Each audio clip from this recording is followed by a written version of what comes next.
चतुरस्त्र अभिनयानं मराठी व्यावसायिक रंगभूमी आणि चित्रपटसृष्टी गाजवलेले सुप्रसिद्ध अभिनेते दिवंगत अरुण सरनाईक यांच्या जीवन प्रवासावर आधारित पप्पा सांगा कुणाचे या माहितीपटाचा आज प्रीमियर शो पार पडला।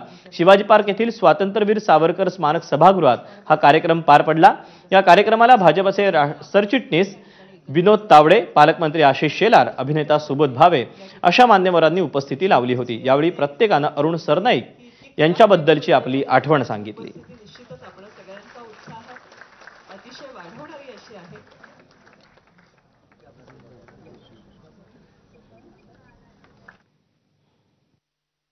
बाळासाहेब ठाकरे साहेबांची तर मला अगदी एक छान आठवण सांगावीशी वाटेल।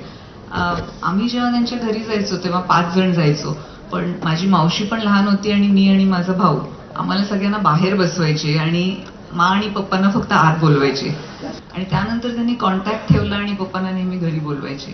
आता पप्पा गेल्यानंतर मी त्यांना भेटायला जायची, अनेक वेळा जायची।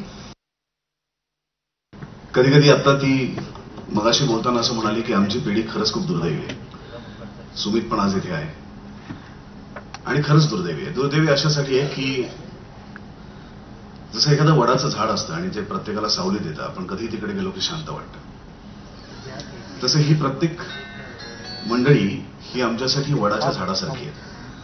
आज आम्हाला जी सावली मिळते याचं कारण हे लोक तिथे होते, त्याची सावली आज आमच्या अंगावरती पडते। पण प्रत्यक्ष त्यांना भेटण्याची, त्यांना जवळनं अनुभवण्याची, रंगमंचावरती त्यांचं काम बघण्याची संधी आम्हाला मिळाली नाही, कारण कदाचित आमचा जन्मही झाला नव्हता किंवा कदाचित आम्ही इतके लहान होतो की आम्हाला ते तेव्हा कळले नसतं।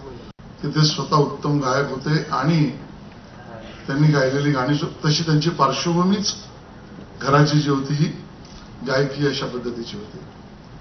आणि म्हणून मला असं वाटतं की महाराष्ट्राचा सांस्कृतिक कार्यमंत्री म्हणून ज्यांनी असा अमूल्य ठेवा महाराष्ट्रातील मराठी माणसाला किंवा जगभरातल्या मराठी माणसाला सातत्याने काहीतरी पाहावं म्हणजे कोणाला पाहावं असे जे सिनेमे दिले, त्यामध्ये अरुणजींचं कार्यही ठेवा म्हणून ठेवावं असं कार्य दिलं आहे। आणि म्हणून आपण हा माहितीपट केला संतोषी। सविताताई, आपलं मी मनापासून त्याबद्दल धन्यवाद देतो, अभिनंदन करतो।